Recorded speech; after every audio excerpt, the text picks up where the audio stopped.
Upon my release, I was released to probation and parole, and they was not used to receiving people that was released under a conditional pardon or pardon period.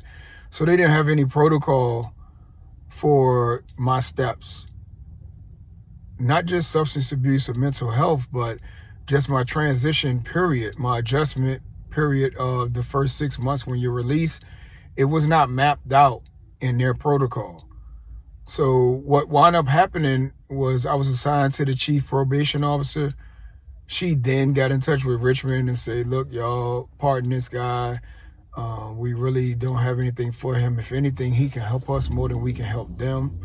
After they had seen my background coming from prison, running mental health units, I had covered all the evidence-based programs that they offer. I had already did while I was incarcerated. I already got trades, computer technology skills, you name it, I had already did. So if it wasn't for those people, meaning my family members that said, hey, look, I ain't got no money for you, but I got a job. I got a person that'll give you a job. Other people saying, oh, look, you need to go to Social Security. You need to do this. You need to do that. Let me help you. Also, myself, I had already mapped out a year worth of plans when I first put in my conditional pardon, which was 4 years before. So, and I had to tweak that, but I accomplished those goals within 3 months on my own. So it really wasn't probation parole that offered me steps of adjustment or support, because they didn't know what to do with me.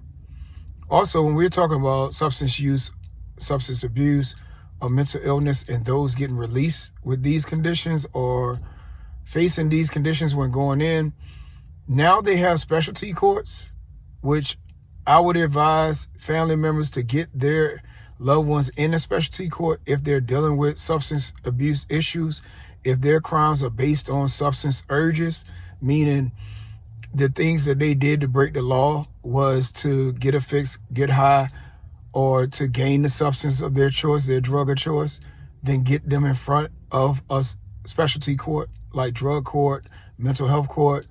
Those aspects are put forth for individuals that are facing mental health challenges and break the law. Those specialty courts are put into place for individuals that are not in a criminology mind state, but yet are dealing with addiction-based behaviors. Peace. My name is Ronnie, aka Messiah, and I'm going to answer a couple of the questions that were put forth. How do those prior to release find help once released? Well, your help is already there before you even get out. The person that's picking you up is a part of your help. The person that you've been talking to, or people that you've been talking to on the phone prior to your release, maybe months before you got out or weeks before you got out, is a part of your help. When you know that you're about to get out of prison at some point, then you have already set up the resources that you need to help you be successful upon walking out of those gates.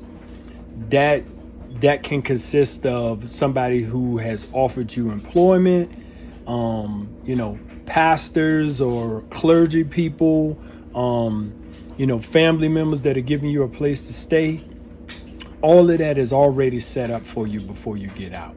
Now, if it's other things that you need before you get out, which consist of the help that the DOC provides, well, when you're in there, the DOC actually gives you a packet with a whole bunch of names and numbers, and you can use those resources before you get out. Now, a lot of that information is outdated, but you can make a call to some of those things and they're still in play, but most of that information is outdated. So I think that they personally can step their game up when it comes to having something that individuals can use when they get out. They also have to take into account that a lot of people, upon being released, are going to be distracted, with just the elation and overwhelming relief of being free from prison.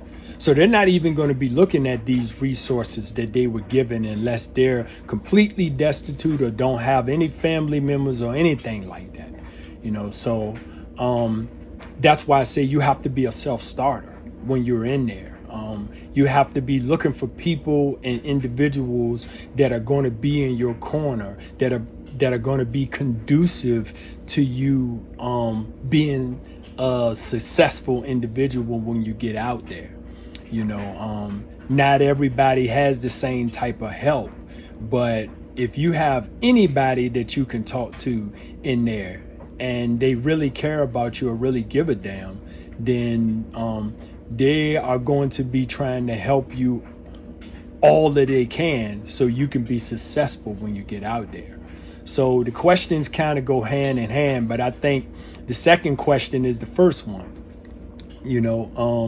The DOC does give you stuff, but they can do a much better job of updating that information.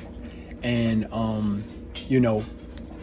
as for a man being a man, you have to be a self-starter and an individual that is sticking to your plan and knowing that you're going to be successful. This has to be ingrained in your mentality when you're about to get out. That I'm coming out here and I'm going to stay out here, And lastly, I wanted to deal with two other things regarding mental health and substance abuse. We know for a fact that 85 to 90% of people that are in prison have substance abuse issues. And of course, if you're using any type of substance that makes you other than your own self, then that substance itself is going to affect your brain, affect your mood, affect your feelings, and that itself can lead to mental health issues.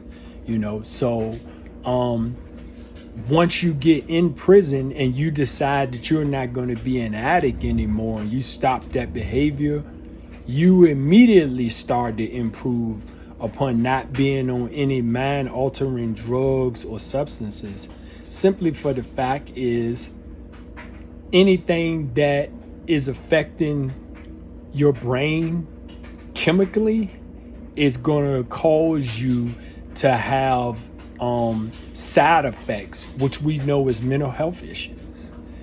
So it's a serious thing. I love the question. And the DOC does have resources, but once you get your mind right in there, if you continue to need these resources when you get out for mental health and for substance abuse, then you got to have something set up for yourself before you get out there and not depend on the DOC information to help you find relief. It's there, but do it yourself.